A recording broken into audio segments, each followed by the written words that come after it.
जय श्री राम दोस्तों। अगर कोई स्त्री तुम्हें रात के सन्नाटे में तुम्हारा नाम लेकर पुकारे और तुम जानते हो कि उस रास्ते पर कोई रहता ही नहीं, तो क्या तुम मुड़कर देखोगे? अपना जवाब कमेंट में जरूर देना। मेरा नाम अंशुमान है। मैं पेशों से एक डॉक्यूमेंट्री फिल्म मेकर हूँ। मैं उन जगहों पर जाता हूँ जहाँ लोग जाने से डरते हैं और उन कहानियों के पीछे जाता हूँ जिन पर लोग विश्वास तो करते हैं लेकिन साबित कोई नहीं कर पाता। कई सालों से मैं भारत की ऐसी लोक कथाओं, भूली हुई जगहों और रहस्यमयी घटनाओं की रिकॉर्ड करता आया हूँ। लेकिन जो मेरे साथ उड़ीसा के मयूरभंज जिले के जंगल में हुआ, उसके बाद मैंने ऐसी जगहों पर जाना लगभग बंद कर दिया।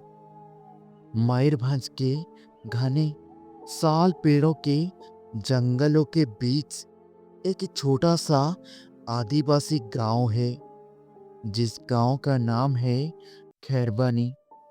वहां के लोग एक जगह का नाम बहुत धीरे से लेते हैं, मोहिनी घाटी।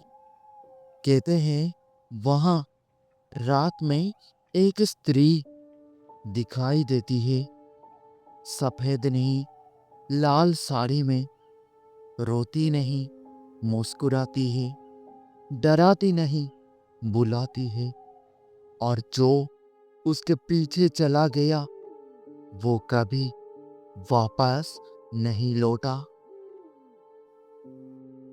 बरसात का मौसम था जब मैं वहां पहुंचा। मिट्टी में नमी थी, हवा में काई की गंध और पूरे जंगल पर जैसे एक भारी चुप्पी पड़ी हुई थी। और शाम ढलते ही गांव के लोग अपने दरवाजे बंद कर लेते थे। गांव में कोई बाहर नहीं निकलता था। मैंने गांव के सरपंच से पूछा कि मोहिनी घाटी कहाँ है। वो कुछ देर तक मुझे देखता रहा, फिर बोला, दिन में जा सकते हो लेकिन रात में कोई नहीं जाता है।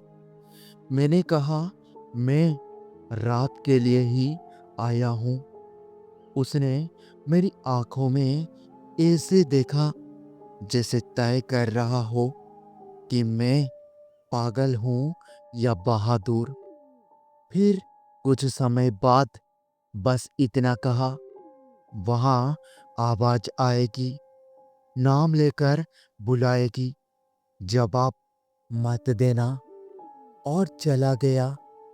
रात के लगभग 11 बजे मैं कैमरा, रिकॉर्डर और टॉर्च लेकर उस पगडंडी पर था जो जंगल के अंदर जाती थी, और मैं चलते हुए रिकॉर्ड कर रहा था।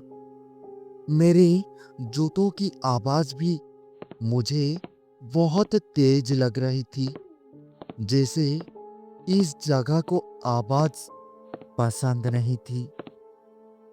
रात के 11:42 पर मैं घाटी के अंदर था। तभी मुझे महसूस हुआ कि जंगल की सारी आवाजें बंद हो चुकी है। कीड़े, पत्ते, हवा, कुछ नहीं। तभी मेरे पीछे से बहुत हल्की आवाज आई, अंशु। मेरे कदम वही रुक गई, क्योंकि ये नाम मुझे सिर्फ मेरी माँ बुलाती थी। और फिर वो आवाज आई। अंशु, बोलो ना। मैं खुद को कहने लगा, ये मेरी माँ की आवाज है। लेकिन मेरी माँ को मरे हुए 5 साल हो चुके थे। मैंने खुद को समझाया कि ये दिमाग का खेल है, और मैंने टॉर्च पीछे घुमाई। कोई नहीं था, लेकिन मिट्टी पर मेरे पीछे ताजे पैरों के निशान थे, नंगे पैर। और वो मेरे कदमों के ठीक पीछे था, जैसे कोई मेरे कदम पर कदम रख कर चल रहा हो। मैं डर के मारे तेज चलने लगा, लेकिन एहसास साफ था, कोई मेरे साथ चल रहा है। कभी दाई झाड़ियों में हलचल होती थी, तो कभी बाईं तरफ परछाई दिखती थी, और मैं कैमरा में पीछे देखता था। कुछ नहीं दिखता था, लेकिन मौजूदगी बहुत साफ थी। करीब 30 कदम आगे मुझे वो देखा। लाल साड़ी में एक स्त्री, पीठ मेरी तरफ। हवा नहीं थी, लेकिन उसके बाल धीरे धीरे हिल रहे थे। मैंने कैमरा जूम किया, वो साफ दिख रही थी। मैंने पूछा, आप कौन हो? वो नहीं हिली। फिर बहुत धीरे धीरे उसने अपना सिर दाईं तरफ मोड़ा। जैसे ही उसका चेहरा दिखा, मेरे हाथ शून्य हो गए। वो चेहरा मेरा था, मेरे ही आंखें, मेरे ही शकल, लेकिन होठों पर एक अजीब मुस्कान थी। उसने मेरी ही आवाज में कहा, तुम खुद को ढूंढने आए हो ना? मैं पीछे हटा, लेकिन पीछे भी वही खड़ा था। दाईं तरफ देखा, वही। बाईं तरफ वही। पेड़ों के पीछे, झाड़ियों के अंदर, हर जगह मेरी ही चेहरा। पूरा जंगल जैसे मेरे रूप में भर गया हो। तभी मुझे समझ आया कि मोहिनी किसी और का रूप नहीं लेता। वो तुम्हारा रूप लेती है। तुम्हारी आवाज, तुम्हारी यादें, तुम्हारे डर।